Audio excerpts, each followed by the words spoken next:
ഇല്ല കൂട്ടുകാർക്ക് ശുഭരാത്രി നടന്നുകൊണ്ട് നമുക്ക് ബാലിന്റെയും ഗോമതിയുടെ അടുത്ത ആഴ്ച നല്ലൊരു പ്രൊമോ വിശേഷം കേട്ടാലോ. അതിനു മുമ്പായിട്ട് ആദ്യമായി കാണുന്നവരുണ്ടെങ്കിൽ ചാനൽ ഇഷ്ടപ്പെട്ട ഒന്ന് സബ്സ്ക്രൈബ് ചെയ്യാൻ മറക്കരുത്. വീഡിയോ ഇഷ്ടപ്പെടുവാണെങ്കിൽ ലൈക്ക് ചെയ്യാനും കമന്റ് ചെയ്യാനും മറക്കരുത് കേട്ടോ. അപ്പൊ നമുക്ക് നേരെ നമ്മുടെ വിശേഷത്തിലേക്ക് അങ്ങോട്ട് പോയാലോ. അങ്ങനെ ഇന്നത്തെ വിശേഷത്തിലൊക്കെ നമ്മൾ കണ്ടു. അവസാനം ആരും വീട്ടിലേക്ക് വരുവാണ്. ആരും വീട്ടിലേക്ക് വന്നു കഴിഞ്ഞപ്പോഴത്തേന് ശ്രീദേവിക്ക് ചില സംശയങ്ങളൊക്കെ ഉണ്ടാവണം. ആരും മദ്യപിച്ചിട്ടുണ്ടോന്നൊക്കെ.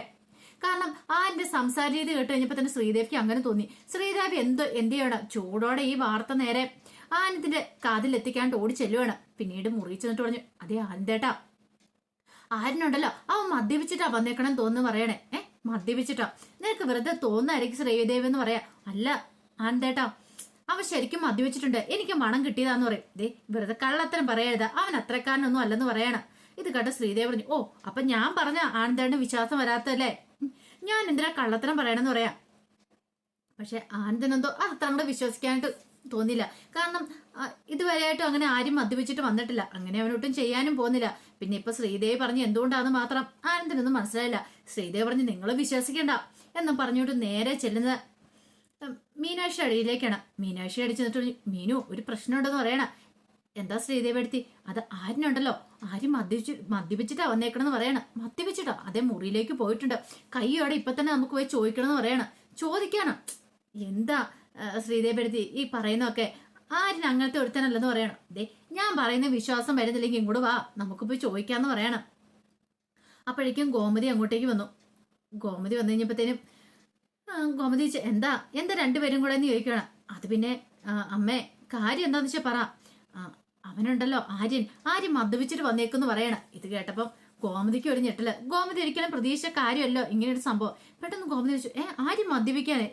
അവൻ അങ്ങനെ ചെയ്യത്തില്ല എന്ന് പറയാൻ. ആർക്കും അങ്ങോട്ട് വിശ്വസിക്കാനൊന്നും പറ്റുന്നില്ല. കാരണം ഇന്നുവരെ അവൻ അങ്ങനെ അങ്ങ് ചെയ്തിട്ടില്ലോ. പിന്നെ ഗോമതിക്ക് സംശയമായി, ഇനിയിപ്പോ എങ്ങാനും ബാലിനെ അടിച്ചതിന്റെ പേരിൽ എങ്ങാനും മദ്യപിച്ചിട്ട് വന്നാണോ? ഒരു ടെൻഷനും വേദനയും ഗോമതിക്ക് ഉള്ളിലുണ്ടാകുന്നുണ്ട്. ഗോമതി എന്ത് ചെയ്യാണ്? പിന്നീട് മീനാക്ഷിയോട് ചോദിച്ചു, മീനാക്ഷി സത്യമാണോ മീനാക്ഷി പറയണെന്ന് ചോദിക്കുക. എനിക്കറിയില്ലമ്മേ, ശ്രീദേവിച്ചെ വന്ന് പറഞ്ഞെന്ന് പറയണം.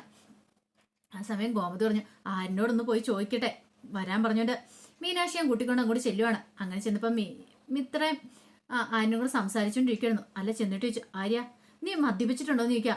മദ്യപിക്കാനാ അമ്മ? ഇത് എന്താ പറയണെന്ന് ചോദിക്കും. അതെ ഇന്ന് വരെ മദ്യപിക്കാത്ത തന്നെ നിങ്ങളെല്ലാരും കൂടെ മദ്യപാനി ആക്കുവാണെന്ന് ചോദിക്കും. ഇത് കേട്ടതും ഗോമതിക്ക് ഒരു സംശയം. ഇനിയിപ്പോ ശ്രീദേവി പറഞ്ഞു എന്തുകൊണ്ടാണ്? അല്ല സത്യയോടെ നീ മദ്യപിച്ചിട്ടില്ലോ അല്ലേ? ഞാൻ മദ്യപിച്ചിട്ടൊന്നും ഇല്ലാന്ന് പറയണം. പക്ഷേങ്കില് ശ്രീദേവി പറഞ്ഞു, ഇല്ല ആരും വെറുതെ കള്ളത്തരൊന്നും പറയണ്ട. ആരും മുമ്പേ സംസാരിച്ചപ്പം എനിക്ക് മനസ്സിലായില്ല മദ്യപിച്ചിട്ടുണ്ടെന്ന്. പിന്നെ അടുത്തൊന്ന് സ്മെല്ലും ഉണ്ടായിരുന്നൊക്കെ ശ്രീദേവി അങ്ങോട്ട് തട്ടി വിടുവാണ്.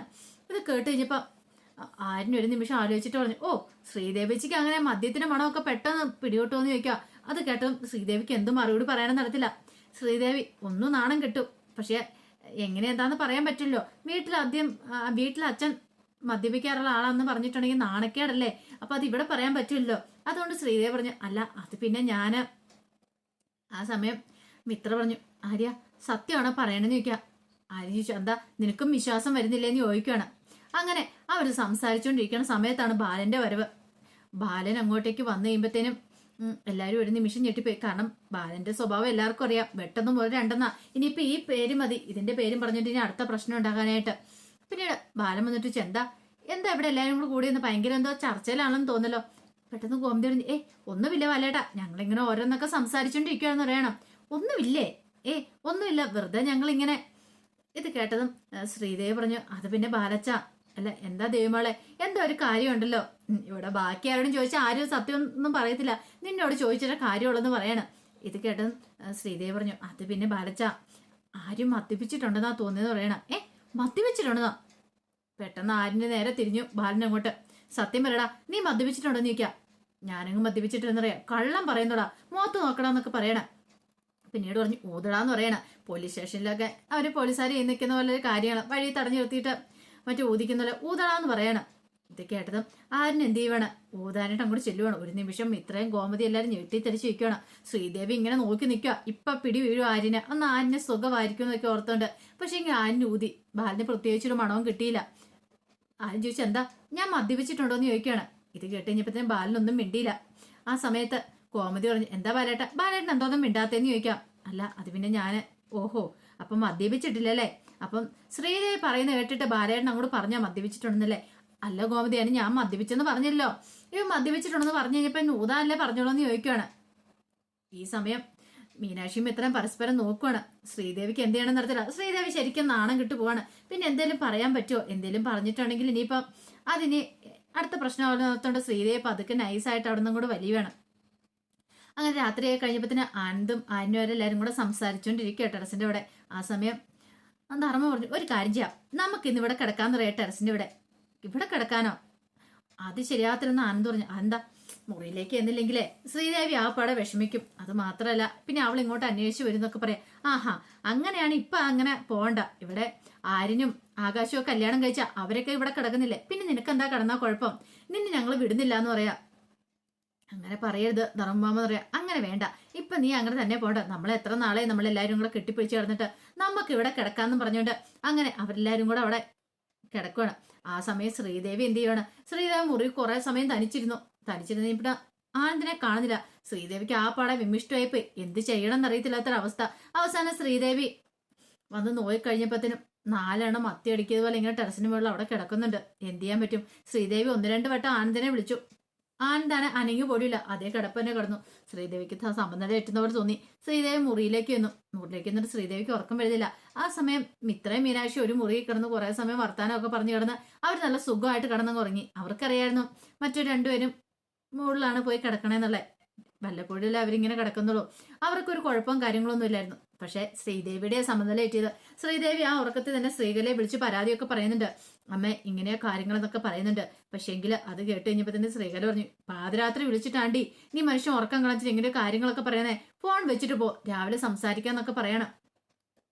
ശ്രീകല അത് പറഞ്ഞു കഴിഞ്ഞപ്പോ തന്നെ ശ്രീദേവിക്ക് പിന്നെ എന്ത് ചെയ്യണം നടത്തില്ല. വല്ലാത്തൊരവസ്ഥയായിപ്പോയി. ഇനിയിപ്പൊ എന്ത് ചെയ്താലാ ആനന്ദം കൂടെ വരണേന്ന് പോലും അറിയത്തില്ല.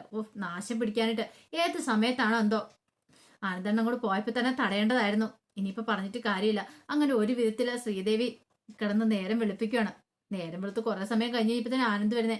ആനന്ദ് വന്നിട്ട് ശ്രീദേവിനെ മൈൻഡ് ചെയ്യാതെ ആനന്ദിന്റെ കാര്യം നോക്കി പോവാ. ശ്രീദേവിക്ക് അത് വല്ല ഒരു ബുദ്ധിമുട്ടും കാര്യങ്ങളൊക്കെ ആയി മാറി. കാരണം ആനന്ദ് തന്നെ മൈൻഡ് ചെയ്യുന്നില്ല. അപ്പൊ ശ്രീദേവി ഒരു തലവേനയൊക്കെ അഭിനയിച്ചു. ഒരു കള്ളത്തലവേനയൊക്കെ അഭിനയിക്കുന്നുണ്ട് ആനന്ദിനെ ഒന്ന് വീഴിക്കാൻ വേണ്ടിയിട്ട്. കാരണം ശ്രീകല രാവിലെ വിളിച്ചു പറഞ്ഞിട്ടുണ്ടായിരുന്നു, നീ ഇനി അവൻ പറയുന്ന കേൾക്കാതെ നീ പറയുന്ന അവൻ കേൾക്കണം. അങ്ങനെയാണ് കാര്യങ്ങൾ മുന്നോട്ട് കൊണ്ടുപോകണ്ടേ. എങ്കിൽ മാത്രമേ കാര്യമുള്ളൂ. പറയുന്ന കൂടെ അനുസരിച്ചാൽ മതി. നീ അവനെ എങ്ങനെ നിന്റെ പരിധിയിലാക്കാൻ നോക്ക്. അങ്ങനെയൊക്കെ പറഞ്ഞ് നല്ലൊരു ഉപദേശം കൊടുക്കുന്നുണ്ട്. ഇത് കേട്ടപ്പോൾ ശ്രീദേവിക്ക് തോന്നി അമ്മ പറയുന്നത് ശരിയാന്ന്. അതുകൊണ്ട് അമ്മ പറയുന്ന അപ്പാടെ വിഴുങ്ങാനായിട്ട് തീരുമാനിച്ചു. പിന്നീട് അന്നത്തെ ദിവസം ആനന്ദിന് ഫുഡൊക്കെ കൊണ്ടുപോയില്ല. സാധാരണ എല്ലാ ദിവസവും ഉച്ചയ്ക്ക് ഫുഡൊക്കെ ആയിട്ട് പോകുന്ന, പക്ഷെ അന്ന് ഫുഡൊന്നും കൊണ്ടുപോയില്ല. കാരണം പ്രതിഷേധത്തിലായിരുന്നു. തലവേദനയാന്നൊക്കെ പറഞ്ഞ ശ്രീദേവി പമ്മിക്കൂടിയിരുന്നു. ശ്രീദേവി ഓർത്തെ ശ്രീദേവി ഫുഡ് കൊണ്ടുപോയിട്ടില്ലെങ്കിൽ അന്ന് ആനന്ദ് കഴിക്കില്ല. അങ്ങനെയൊക്കെയായിരുന്നു. അത് മാത്രമല്ല ഇനിയിപ്പോ ശ്രീദേവി ഫുഡ് കൊണ്ടുപോകാത്തതിന് പേരില്ല ഗോമതി ചോദ്യം ചെയ്യുന്നൊക്കെ. ഗോമതിക്ക് ഒരു കുഴപ്പമില്ലായിരുന്നു. ഗോമതിക്ക് സന്തോഷം ഉണ്ടായിരുന്നുള്ളൂ ഈ ഫുഡും പൊടിച്ചോണ്ട് പോകുന്ന കാര്യത്തില്. അല്ലെങ്കിൽ തന്നെ ആദ്യം തന്നെ ശ്രീദേവിയോട് പറഞ്ഞാ വേണ്ടാത്ത മണിക്കൊന്നും പോകണ്ടെന്ന്. പക്ഷെ ശ്രീദേവിയാണ് അതൊന്നും കേൾക്കാതെ ഫുഡൊക്കെ പൊന്നു കെട്ടി പോയിക്കൊണ്ടിരുന്നേ. പിന്നീട് 1-2 ദിവസം വലിയ കുഴപ്പമില്ലാതെ പോവാണ്. 2-ാം ദിവസം ആയി കഴിഞ്ഞപ്പോഴത്തേനും മീനാക്ഷിക്ക് ഓഫീസിൽ വലിയൊരു ജോലി തന്നെ കൊടുത്തിട്ടുണ്ടായിരുന്നു. കാരണം ഒരു റിപ്പോർട്ട് തയ്യാറാക്കാൻ വേണ്ടിയിട്ട്. അപ്പം ആ റിപ്പോർട്ടിന് വേണ്ടിയിട്ട് 2 ദിവസം മീനാക്ഷി നന്നായിട്ട് കിടന്ന് കഷ്ടപ്പെട്ടു. ചിന്നാർ ഉൾപ്പെട്ട ദുരന്തത്തിൽ പെട്ടവർക്ക് വീട് വെക്കുന്ന പ്രോജക്റ്റിനെ കുറിച്ചൊക്കെ ആയിരുന്നു പഠിക്കേണ്ടത്. അപ്പം മുഖ്യമന്ത്രി ഉൾപ്പെട്ടൊരു പേപ്പറും ഉണ്ടായിരുന്നു. അപ്പോൾ ആ പേപ്പർ എന്നൊക്കെ പറഞ്ഞാൽ വളരെ ഇമ്പോർട്ടൻ്റ് ആയിട്ടൊരു പേപ്പറാണ്. അത് റിപ്പോർട്ടൊക്കെ തയ്യാറാക്കി കൊടുക്കണം. അങ്ങനെ എന്ത് ചെയ്യണം, അതിൻ്റെ റിപ്പോർട്ടെല്ലാം തയ്യാറാക്കി വെച്ചു. പക്ഷേങ്കിൽ ശ്രീദേവി ഒരു പണി കാണിക്കുന്നുണ്ട്. ശ്രീദേവിയും ബാലനും കൂടെ കൂടിയിട്ട് ആ പേപ്പർ അവിടെ നിന്ന് അടിച്ചു മാറ്റുവാണ്. ശ്രീദേവിക്ക് അറിയായിരുന്നു ആ പേപ്പർ ഇമ്പോർട്ടൻ്റ് ആയിട്ട് പേപ്പറാണ്. അത് മീനാക്ഷി എല്ലാവരും കേൾക്കലാന്ന് വന്ന് പറയുകയും ചെയ്തേ. അങ്ങനെയാണെങ്കിൽ മീനാക്ഷിക്കൊരു പണി കൊടുക്കണമല്ലോ വിചാരിച്ചിട്ട് എന്ത് ചെയ്യുവാണ്, ശ്രീദേവി ആ പേപ്പറൊക്കെ അവിടെ നിന്ന് അടിച്ചു മാറ്റുവാണ്. അടിച്ചു മാറ്റിയിട്ട് ബാലൻ്റെ കൊണ്ട് കൊടുത്തിട്ട് ബാലനോട് പറഞ്ഞിട്ട് എന്ത് ചെയ്യണം, അവർ രണ്ടുപേരും കൂടെ കൂടി ചേർന്നിട്ട് ആ പേപ്പർ കീറിക്കളയുന്നുണ്ട്. അത് എന്തിനു വേണ്ടി അങ്ങനെ ചെയ്തതെന്ന് പോലും അറിയത്തില്ല. അതിന്റെ സീരിയസ്നെസ് മനസ്സിലാകത്തോണം എന്തുകൊണ്ടാണെന്നും അറിയത്തില്ല.